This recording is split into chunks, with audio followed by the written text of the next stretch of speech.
So the first kind of improvement that's coming with HubSpot is a bit of an overhaul to marketing campaigns. If you're on Marketing Hub Pro and Enterprise, what they're now allowing you to do is compile in all of your assets for omni-channel strategies. And you may have also seen this in some of your portals at the moment. You now have newfound collaboration panes on the right-hand side as well, meaning that you can actually support for comment threads, attaching and highlighting comments directly with each individual part of the asset. Meaning that if your team has, for example, comments on the form that you're putting together for a campaign, you can now highlight that within the campaign screen and actually put comments on that to collaborate much easier and much more efficiently as well. You also have more functionality. So along the top of the campaign, you can actually start specifying your budget, but more as a numerical figure as well, meaning that you can actually calculate ROI from the same screen a lot more easier in view of all the attribution reports that are already on there as well. Where it's also taken us is that you can now compare two or more campaigns against each other. So being able to understand basically what campaign is actually driving the right meaningful results for your organization, whether that's contacts, whether that's deals, as well as including even more attribution, depending on how deep you want to go when it comes to allocating revenue or even lead generation as well. They've put a huge focus on marketing campaigns. They've got new tabs that are slowly rolling out to portals, and the collaboration features are even better when it comes to working through marketing teams on HubSpot as your central source of truth. So if you are a Marketing or Service Hub Pro or Enterprise, you'll be able to actually build deeper relationships with your customers by being able to connect with them through WhatsApp. WhatsApp actually brings together around 2 billion people worldwide. So this is quite a big of an update in terms of making it one of the strongest ways to actually reach your customers on a time and a platform that's convenient to them. So what you can actually do now is you can connect a WhatsApp business account as a messaging channel in your shared inbox, meaning that if you get messages from WhatsApp, it can actually come into your conversations inbox in HubSpot, so you can respond to it from there. And what you will also be able to do is actually send WhatsApp messages out from HubSpot as well. And that's inclusive of both video and images. So you'll be able actually to send out multimedia messages to your customers or prospects as well. I know in particular verticals such as recruitment, this is a huge step forward when we're speaking with candidates and employees alike. So again, this has been something that's been long asked for quite a while in the HubSpot space, and it's slowly rolling out to the aforementioned tiers and hubs listed above. Any conversations that you have with a contact, so you can see on the left-hand side, one will be in your inbox and you can respond from the WhatsApp connected number. But what you'll also be able to do is see that on the contact record, meaning that you can actually see on the contact record what WhatsApp conversations have been happening with your customer success team when your sales people are looking at the contact record, for example, meaning that no one's left out, everyone has shared visibility. And I'm almost sure that you'll be able to use this either in the midterm or the immediate term in attribution reports, so seeing what the role of WhatsApp is within the process of closing deals and revenue. So if you've used Google Analytics or you're moving to GA4 soon, you're probably familiar with this kind of visualization, which is basically a customer journey. So what you can actually do now is you'll be able to actually see journeys people take with your campaigns, either on an individual or more of a top level perspective like I've seen on the screen here. It means that you don't need to follow the same formula for every campaign. It means that customers need to feel that their relationship with you is real, so you can actually respond independently to their journey and personalize experiences around that. By using this tool, it's going to let you basically better visibility on the end-to-end process of individual or groups of customers, and also seeing where your drop-offs are. It's been very difficult up to now, beyond lifecycle stages, to understand where people are falling out of your funnel. Whereas now you can go down to the intricate level of actually, are we promoting an asset that doesn't really resonate with pushing people further down the journey? Or are we missing a gap? Like, is there just a huge drop-off at a certain point? So again, this will be coming out from October. It's for Marketing Enterprise, and it will work natively with all the standard stuff in HubSpot. So if you're sending emails, if you're just using CTAs, if you've got landing pages, forms set up, this will all work natively with the tool once released and out of beta. Onto data management, data quality. We talked a lot about disconnected systems, and we talked about, okay, we're in a crisis of disconnection. So what is HubSpot doing around the data management tools, and how can we build integrity of data? And the first one is, if you have custom objects, or more specifically, if you're on the Ops Hub, you can actually roll this out in your own portals, which is a data model overview, or what I like to call it a data visualization. What this allows you to do is actually see within your CRM what your actual data infrastructure looks like. So how your different objects in your CRM interact with each other. So can a deal be linked with your contact? Can a deal be linked with your company? And is that reciprocal? And where that really steps forward is basically if you have numerous custom objects inheriting a portal, this makes it a lot easier, because essentially what you'll be able to do is actually show people visually within HubSpot what the HubSpot makeup and structure looks like. What it will also allow you to do is actually use it as a planning tool. So if you look at this independently in your own portal and you can see your 4 standard objects, you may spot there's a gap. So you may, for example, want a custom object for cars. You may want a custom object for schools. You may want to create these new areas of HubSpot that you couldn't visually see the opportunity gap for. This will take in your standard objects and your properties. It will also ensure that your data quality is a lot better,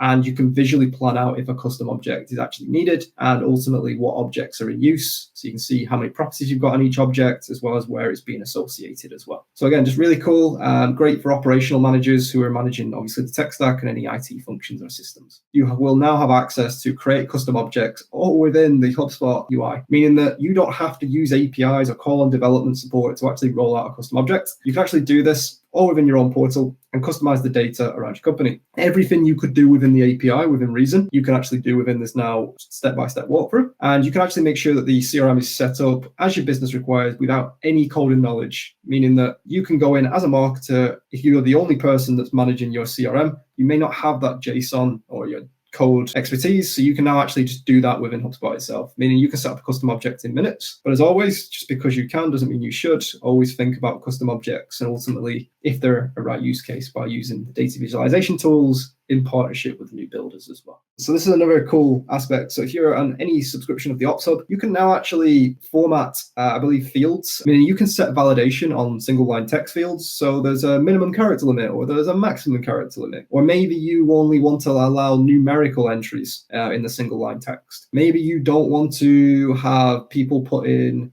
$signs or special characters or underscores or full stops. You can actually omit that from the actual restriction as well. You can also choose if you want to enable it in your search results, meaning that if you're in the HubSpot search bar, you can actually search for this property and any values that sit within it. So basically, this allows people to make sure that the data is entering your CRM in the correct and the appropriate manner, meaning that if you're working with larger orgs or larger functions of sales or marketing, your data entry is being structured, functional, and consolidated, and in partnership with all the stuff we already know on the Ops Hub. So using like the format data and workflows, we can actually use this in conjunction, meaning that if someone was to do it all in caps, we can use a workflow to put that into the desired capitalization as well. So again, they're putting a lot of focus on the Ops Hub for obvious reasons, and it's becoming stronger and stronger by the day. You may have also seen this in your portal. So if you're an Ops Hub Pro or Enterprise, what you can actually do now is through machine learning, HubSpot will actually spot formatting issues, which may be causing you headaches that you wouldn't otherwise have been able to spot. So for example, it will look for records where maybe your first names don't have a capital at the start of them in your marketing emails that go out,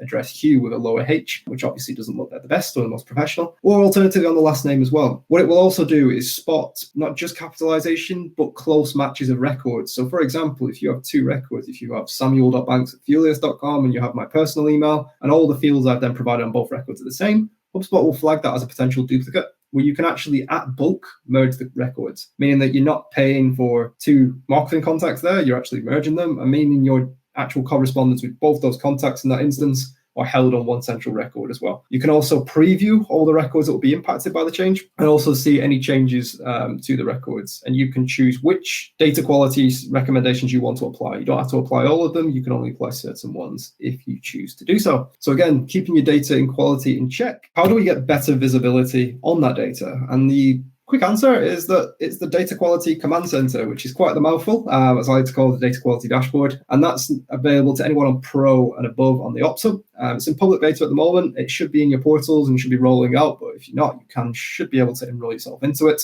And what this allows you to do is actually have a lot more awareness. So on the right-hand side there, you can see basically this was very much the old visualization of it. You can actually click into each of these different properties, record, data sync, and it will actually show you how many of your properties are in use, as well as how many properties don't have values in them. It will show you how many records haven't been used. It will show you any data sync errors as well. But basically, if you've got a data sync set up, you can actually troubleshoot that a lot easier. And one of the cool things that I've not mentioned on this slide is if you have data syncs going into HubSpot, previously you wasn't able to see what data sync was pushing the record into HubSpot. It just said via API or sync. Now it will actually tell you which data sync is actually pushing it in. So again, they're making huge improvements, minor ones like I just said, or huge ones in terms of the data quality command center, allowing you to fix errors from a centralized space, which is great if you're an operational or IT manager or just managing data for your organization. Data is great, but it's all about how do we structure the data once it's in. For a long time, and I can recall pretty much every conversation I've had on this, is that you could not customize the right-hand sidebar. Well, as of today, you can. If you're on Pro, you can actually customize the right-hand sidebar. So that is where your associations sit. Not the left-hand side where you put in your fields on a record, but you'll now see if you go to your contacts object and your settings, you should be able to customize the right-hand sidebar. You can actually do this by team. So for example, if you're on enterprise and you've got team-based permissions, you can say if the marketing team has a left-hand sidebar, the marketing team can also have a right-hand sidebar, meaning that the marketing team doesn't have to see your LinkedIn Sales Navigator as a card on the right-hand side. So you can do it team-based or globally set that for your CRM as well. It means that you can reorder it. You can also remove certain cards if you're not using it, like org charts or LinkedIn Sales Navigator, or maybe tickets isn't a fit for you guys as an organization. So you've now got complete flexibility on that right-hand sidebar of a record. You can actually bring in more and more data, and HubSpot is making creating CRM cards even much easier from a development point of view, meaning you can actually create your own cards to set on the right-hand sidebar if you have development resource. Historically, you could only log calls, notes, meetings, but that's pretty much it. Like, you couldn't actually go into any more granularity with that. But now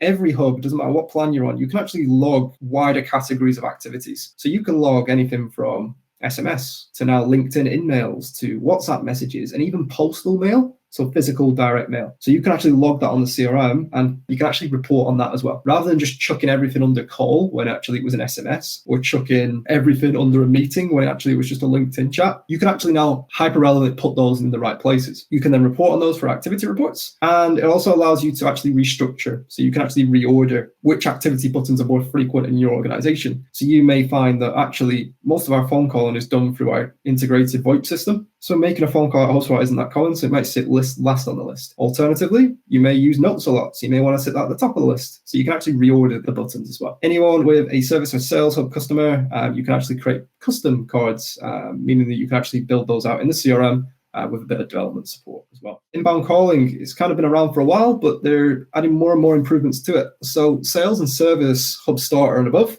will have the ability to allow your customers to reach out to you. It means that your reps can now have unique phone numbers through HubSpot, place outbound and inbound calls, and you can also have that routed to your personal phone as well. So you don't have to ring from your personal phone. You can have a company phone number that's in the CRM, but then the call actually comes through to the personal phone number. So it doesn't expose it. If you're pro and above, you can actually record, transcribe, and coach based on transcriptions. So you may be familiar with systems such as Gong or Evolma, where they do this natively as an integration. Whereas in HubSpot, you can actually do that. So it will track the keywords you say on calls. It will track the talk time. It will track how much of the call you spoke for versus the prospect. So it allows you to, if you're overselling to someone, you can rein that in, or you may be underselling to someone, so you may want to actually go and double down on that as well. So this is great for sales managers, sales coaching, understanding basically where things are falling down on a more micro level as well. So if you're on sales or service enterprise, historically, you could only report on meetings booked, phone calls logged, and I believe revenue. Now you can actually create your own custom goals. It pretty much opens the whole product. So you can actually set your own custom goals based on an integer-based field. If you've got a deal property, you can basically create a custom goal on it. You can also keep them up to date automatically with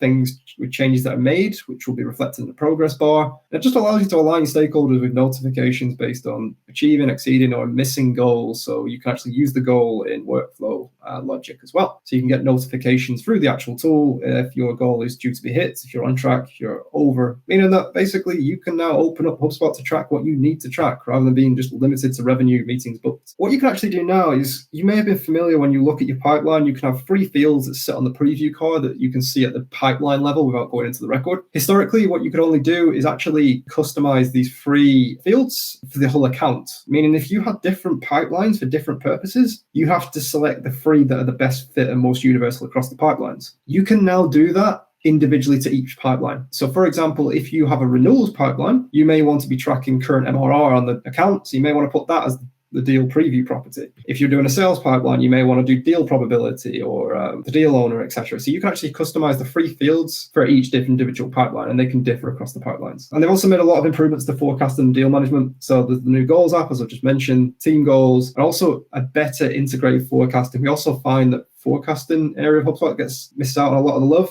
So they're trying to make that a lot more accessible, a lot more intuitive. If you are using that, kudos. It's a great feature. Definitely have a look into that as well.